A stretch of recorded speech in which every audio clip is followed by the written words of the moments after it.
सर्वांना नमस्कार. हॅलो मित्रांनो, आपल्या चॅनलवरती तुमचं सर्वांचं स्वागत आहे. आज मी तुम्हाला 10 पॉवरफुल स्टडी ट्रिक्स सांगणार आहे, ज्यामुळे तुमची मेमरी स्ट्रॉंग होईल आणि मार्क्ससुद्धा वाढतील. तुम्ही अभ्यास खूप करता पण मार्क्स कमी येतात, टॉपर्स बनायचं आहे. मग या आत्ताच्या ज्या मी 10 ट्रिक्स सांगणार आहे त्या तुम्ही नक्की बघा, जेणेकरून तुम्हाला बराच फायदा होईल. तर आपल्याला स्मार्ट स्टडी करायचं असेल तर त्या कोणत्या ट्रिक्स आहेत तर त्या आता आपण पाहणार आहोत. तर त्यामध्ये बघा, पहिली ट्रिक आहे तर ॲक्टिव्ह रिकॉल. याच्यामध्ये काय आहे तर पुस्तक वाचल्यानंतर बंद करायचं आणि स्वतःला प्रश्न विचारायचा. आपण जो टॉपिक वाचला आहे त्याच्यावरती पुस्तक वाचून स्वतःला प्रश्न विचारायचा. यामुळे होतं काय तर तुमची मेमरी जी आहे ती खूप स्ट्रॉंग होते. उदाहरणार्थ चॅप्टर वाचल्यावरती 5 प्रश्न त्या चॅप्टरच्या संदर्भातील जे काही असतील ते स्वतःला विचारायचे. त्याच्याने तुम्हाला खूप मदत होईल. यालाच म्हणतात ॲक्टिव्ह रिकॉल. म्हणजे एखादं जर का तुम्ही विज्ञानचा धडा वाचला असाल किंवा इतिहासचा वाचला असेल तर त्याच्या संदर्भात प्रश्न विचारायचे की हा राजा कोण होता, who was the first king, म्हणजे कोण पहिला राजा होता वगैरे, किंवा एखादं सूत्र असेल किंवा आणखी काही असेल तर ते सगळं स्वतःला एकदा विचारायचं प्रश्नास्वरूपात. सिंपल आपले आपले प्रश्न तयार करायचे आणि त्याची उत्तरं आपणच द्यायची, जेणेकरून आपण जे वाचलं आहे ते आपल्याला रिवाईज होऊन व्यवस्थित आठवून जाईल. ठीक आहे. तर त्यानंतरची पुढची ट्रिक आहे ती स्पेस रिपिटिशन. म्हणजे काय तर एकाच दिवशी सगळा अभ्यास करून थांबायचं नाही. म्हणजे काय करायचं, थोड्या थोड्या अंतराने पुन्हा एखाद्या गॅपने पुन्हा ते रिवाईज करायचं. म्हणजे कसं तर आज जर का तुम्ही एखादा टॉपिक शिकला तर तो उद्या रिवाईज करायचा. म्हणजे आज जे आपण शिकलं ते आपण काय करतो, आज शिकले बंद करून ठेवतो, परीक्षा आली की उघडतो. त्याने काय होतं, आपण जे काही शिकलो असेल ते आजच्या दिवशी आपल्याला कळलेलं असतं, पण पुन्हा महिन्याने बघायला गेलं तर ते होत नाही. ठीक आहे. तर त्यासाठी काय करायचं, आज जे आपण शिकलो आहे ना तर ते उद्या रिवाईज करायचं. उद्या एकदा ती वही आपण उघडून पाहायची. त्यानंतर पुन्हा 3 दिवसांनी पुन्हा एकदा बघायची आणि तोच टॉपिक जो शिकला आहे तो पुन्हा 7 दिवसांनी बघायचं. म्हणजे याच्यामध्ये काय होतं, तुम्हाला 3 वेळा तो जो भाग असेल तो 3 वेळा रिवाईज होतो. यामुळे होतं काय तर माहिती आपल्या मेंदूमध्ये डीप स्टोअर होते आणि लवकर आपण ते विसरत नाही 3 वेळा रिवाईज केल्यावरती.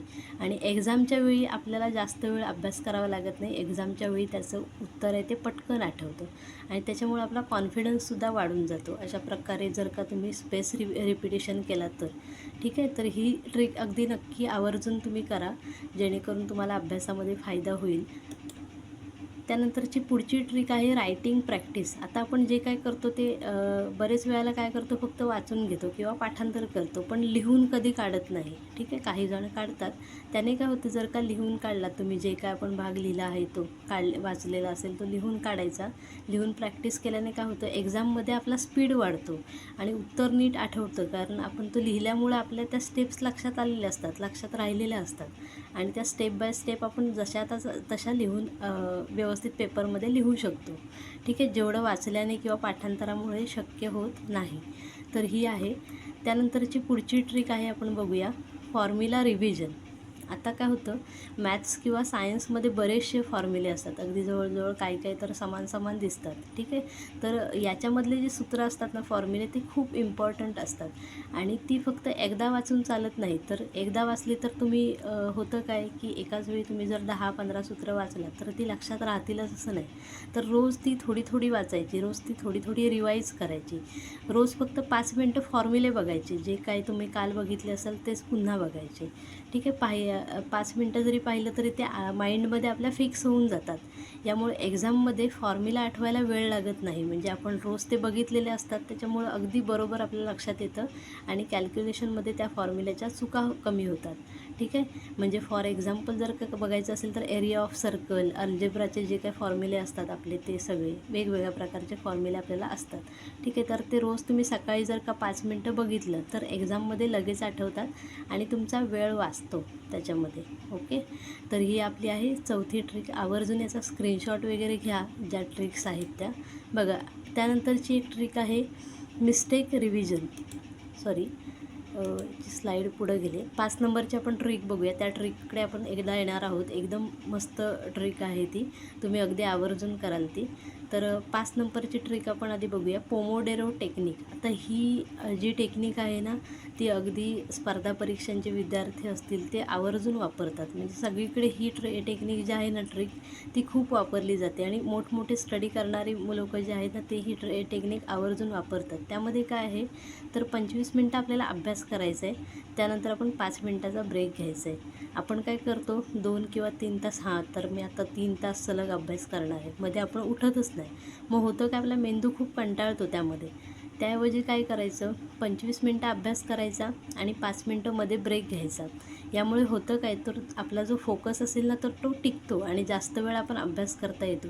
आता तुम्ही म्हणाल हे 5 मिनटं ब्रेक घ्यायचं आहे म्हणजे नेमकं काय करायचं, तर मोबाईल बघायचा का 5 मिनटामध्ये, तर मोबाईल अजिबात बघायचा नाही. जर का मोबाईल तुम्ही 5 मिनटामध्ये बघायला गेलात तर त्याचे 2-3 तास कधी होतील तुम्हाला कळणारसुद्धा नाही. तर याच्यामध्ये काय करायचं, चालायचं थोडं, अभ्यास जिथे तुम्ही करायला बसला असेल तिथून उठून चालायचं, पाणी प्यायचं किंवा थोडं इकडे तिकडे बघून यायचं. म्हणजे तिथल्या तिथे, बाहेर जायचं नाही, नाहीतर मित्र भेटला जाल फिरायला. ठीक आहे. तर असं न करता 25 मिनटं अभ्यास करायचा आणि 5 मिनटं फक्त पाणी वगैरे प्यायचं, थोडा ब्रेक घ्यायचा. ओके. तर हा आहे पोमोडेरो टेक्निक. ही तुम्ही नक्की वापरून बघा, ही खूप युजफुल आहे. त्यानंतर 6वी ट्रिक आपण बघूया, नो डिस्ट्रॅक्शन. आता जे तुम्हाला सांगितलं ते नो डिस्ट्रॅक्शन म्हणजे अभ्यास करताना मोबाईल दूर ठेवायचा. आपण काय करतो, मोबाईल बाजूला ठेवतो आणि अभ्यासाला बसतो, तर तसं करायचं नाही. त्याचे जे काही नोटिफिकेशन्स असतील त्या सगळ्या क्लोज करून ठेवायचं. याच्यामुळं आपलं काय होतं, कॉन्सन्ट्रेशन जे आहे ते पूर्णपणे वाढून जातं. मोबाईल जवळ अजिबात ठेवायचा नाही. ही आपली आहे 6वी ट्रिक, नो डिस्ट्रॅक्शन्स. ठीक आहे. तर त्यानंतरची आपण पुढची टेक्निक बघूया. 6वी टेक्निक झाली आपली. 7 नंबरची ट्रिक आहे स्मार्ट स्टडी. ही अतिशय इम्पॉर्टंट. आता स्मार्ट स्टडी म्हणजे नेमकं काय, तर इम्पॉर्टंट जे टॉपिक्स असतात ना ते आधी करायचे. यामुळे काय होतं, कमी वेळेत जास्त मार्क्स आपल्याला मिळून जातात आणि प्लॅनिंग खूप महत्त्वाची आहे त्यासाठी. इम्पॉर्टंट टॉपिक म्हणजे कुठले, आपल्याला बघा शाळेमध्ये शिक्षक सांगतात की याला जास्त वेटेज आहे, त्याला कमी वेटेज आहे. तर जे जास्त वेटेजचे जे प्रश्न टॉपिक जे असतात ना, धडे, ते आधी करायचे. त्याच्यामुळं आपल्याला कमी वेळेमध्ये जास्त मार्क्स मिळून जातात आणि आपल्याला गोंधळसुद्धा होत नाही. ठीक आहे. मोठे वगैरे प्रश्न त्याच्यावरती येऊन जातात आणि ते पटापट आपले सोडवून होऊ शकतात. आणि छोटे जे टॉपिक असतील त्यांना आपण नंतर करायचं. ठीक आहे. त्यानंतरची ट्रिक बघूया, प्रिव्हियस पेपर. म्हणजे जुन्या ज्या प्रश्नपत्रिका मिळतात ना आपल्याला, बरेच वेळा सांगतात की जुन्या प्रश्नपत्रिका सोडवा, आपण काय त्याच्याकडे लक्ष देत नाही. आत्ता तर अगदी ऑनलाईन साईट्सवरती सुद्धा या जुन्या प्रश्नपत्रिका आपल्याला मिळतात. तर जुन्या प्रश्नपत्रिका सोडवायच्या.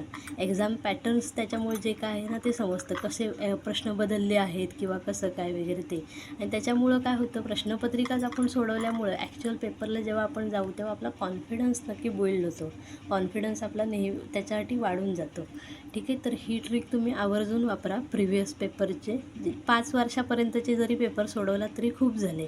आणि बरेच वेळेला प्रश्न रिपीट झालेले असतात किंवा तोच प्रश्न उलटा सुलटा विचारून हा फिरवलेला असतो आणि विचारलेला असतो. तर त्याच्यामुळं हा तुम्हाला एक फायदा होईल प्रिव्हियस पेपर सोडवल्यावरती. 10वी 12वी बोर्डासाठी असेल किंवा इतर पण 9वी 8वी 9वी इतर परीक्षांसाठी सुद्धा, अगदी स्पर्धा परीक्षांसाठी ही जी टेक्निक आहे ना, मुलं अगदी आवर्जून वापरतात. आता ज्या ह्या टेक्निक्स मी सांगते त्या तुम्हाला अगदी 8वी 10वीपर्यंतच नाही, तर पुढे स्पर्धा परीक्षांसाठी सुद्धा त्या उपयोगी आहेत. ठीक आहे. तर त्यानंतरची ट्रिक आपण बघूया, मिस्टेक नोटबुक. जी तुम्हाला मी म्हटलं ना बोनस ट्रिक आहे, ही मिस्टेक नोटबुक ही बरेच वेळेला म्हणजे अजूनपर्यंत तरी कोणी जास्त वापरत नाही ट्रिक, पण ही जे ट्रिक्स वापरतात त्यांची अतिशय म्हणजे या ट्रिकने खूप फायदा होतो त्यांना. ठीक आहे. तर आता नेमकं आपण बघूया, मिस्टेक नोटबुक म्हणजे काय, तर मिस्टेक म्हणजे चुका ज्या आपल्या झालेल्या असतील त्या ज्या आपण नोटबुकमध्ये वहीमध्ये लिहिणार आहोत, ती वही अशी एक वही घालायची मिस्टेक नोटबुक म्हणून, त्याच्यावरती लिहूनच ठेवायचं मिस्टेक नोटबुक म्हणून. आपल्या ज्या अभ्यासामध्ये चुका झालेल्या असतील त्या आपण त्याच्यामध्ये लिहिणार आहोत. तर तुमच्या ज्या चुका आहेत त्या तुम्ही त्याच्यामध्ये लिहून ठेवायच्या. म्हणजे एखादा फॉर्म्युला आपण चुकलो असेल, म्हणजे आज आम्ही गणित सोडवलं पण मी चुकून फॉर्म्युला उलटा सुलटा लिहिला, त्याच्यामुळं माझे ते मार्क्स चुकले, मार्क्स सगळे गेले. ठीक आहे, तर एक छोटीशी चूक झालेली असते आणि आपले सगळे 5-6 मार्क काय जे असतील ते आपले सगळे त्याच्यामध्ये गेलेले असतात. तर मग अशा ज्या छोट्या छोट्या चुका होतात ना, त्या मिस्टेक नोटबुकमध्ये लिहून ठेवायच्या आणि त्या पुन्हा रिपीट होणार नाहीत याची आपण काळजी घ्यायची. त्याने काय होतं, मग आपले मार्क्स वाढतात. म्हणजे आता नेमकं मी तुम्हाला सांगते मिस्टेक नोटबुक तुम्ही कशी कराल. हे बघा, मिस्टेक नोटबुक मी लिहिलं आहे इथे. एक फॉर एक्झाम्पल म्हणून मी ही इमेज बनवली आहे. समजा मॅथ्समध्ये आपण बघूया, -5 - 2 = 7. आता इथं काय केलं आहे, मायनस मायनस आपल्याला माहिती आहे प्लस होतं. ओके, मायनस मायनस आपलं काय होतं, प्लस होतं. पण आपण काय केलेलं आहे, प्लस तर केलेलं आहे, पण इथं मी मायनसचं साईन लिहिलं नाही. म्हणजे काय आपलं झालं, इथं मार्क्स आपले गेले. ओके, तर मायनसचं साईन मी लिहिलं नाही म्हणून माझे मार्क्स याच्यामध्ये गेले. म्हणून काय करायचं, ते मायनस साईन लिहिलं नाही मी, forgot to add minus sign, म्हणजे मी मायनस साईन लिहायला इथं विसरलो. तर ते तसं लिहून ठेवायचं. मी या गणितामध्ये मायनसचं साईन न लिहिल्यामुळं माझा तो प्रश्न चुकला. म्हणजे हे झाले आपली मिस्टेक. पुढच्या वेळेला आपल्या लक्षात राहील की मायनसचं साईन लिहायला पाहिजे. ते लिहून ठेवला तरच तुम्हाला कळेल. ठीक आहे, नाही तर त्या चुका आपल्या पुन्हा पुन्हा होत राहतात. नंतर काय, यूज रॉंग फॉर्म्युला. जर का मी चुकून एरियाचा फॉर्म्युला लिहिला असेल, L/B कुठल्या तरी एरियाचा, किंवा हा कुठला फॉर्म्युला आहे आपला आयताचा, रेक्टँगलचा फॉर्म्युला आहे, एरिया ऑफ रेक्टँगल L/B. पण जर का मला सर्कलचा लिहायचा असेल तर तिथे मी जर का रेक्टँगलचा लिहून ठेवला तर मार्क आपले जाणार. मग एरिया ऑफ रेक्टँगलचा फॉर्म्युला काय, तर πr². ओके, हा आपला वर्तुळाचा सर्कलचा जो एरिया आहे त्याचा फॉर्म्युला आहे. मग अशा पद्धतीत जर का फॉर्म्युले तुमचे चुकले असतील तर ते आपण लिहून ठेवायचे. ठीक आहे, स्पेलिंग एरर झाली असेल तर तीसुद्धा आपण लिहून ठेवू शकतो. म्हणजे आपले इंग्रजीचे जे मार्क्स आहेत ते आपल्या याच्यामध्ये वाढून जातील. त्यानंतर आपण बघूया नेक्स्ट ट्रिक आहे 10वी, प्रॉपर स्लीप. हे प्रॉपर स्लीप आपल्याला खूप गरजेचे आहे. म्हणजे अभ्यास तर आपण करणारच आहोत, पास तर आपण होणारच आहोत अभ्यास करतोय म्हणजे, पण 7 ते 8 तासाची झोपसुद्धा खूप गरजेची आहे. यामुळे आपला ब्रेन पण फ्रेश राहतो आणि मेमरीसुद्धा आपली स्ट्रॉंग होते. नाहीतर रात्रभर जागून अभ्यास कराल, 2 तासांनी झोपाल आणि पुन्हा सकाळी उठून शाळेत वगैरे जाल, कॉलेजला वगैरे जाल, तर तो अभ्यास आपला पुरेसा होत नाही. जरी अभ्यास पुरेसा झाला असला तरीसुद्धा झोप न पूर्ण झाल्यामुळं आपल्या त्याचा प्रॉब्लेम होऊ शकतो. ठीक आहे, तर आता पुढे जर का बघा, जर का तुम्ही ह्या 10 ट्रिक्स ह्या मी सांगितल्या तर फॉलो केल्या ना, तर तुम्ही नक्की टॉपर बनू शकता. आणि असाच जर का व्हिडिओ तुम्हाला माझा आवडला असेल तर या चॅनलला लाईक, शेअर आणि सबस्क्राईब करा. व्हिडिओ जास्तीत जास्त विद्यार्थ्यांपर्यंत पोहोचवा, जेणेकरून मलासुद्धा मदत होईल आणि पुढचा व्हिडिओसुद्धा लवकरात लवकर तुमच्यापर्यंत पोहोचून जाईल. तर सबस्क्राईब करायला विसरू नका. थँक्यू.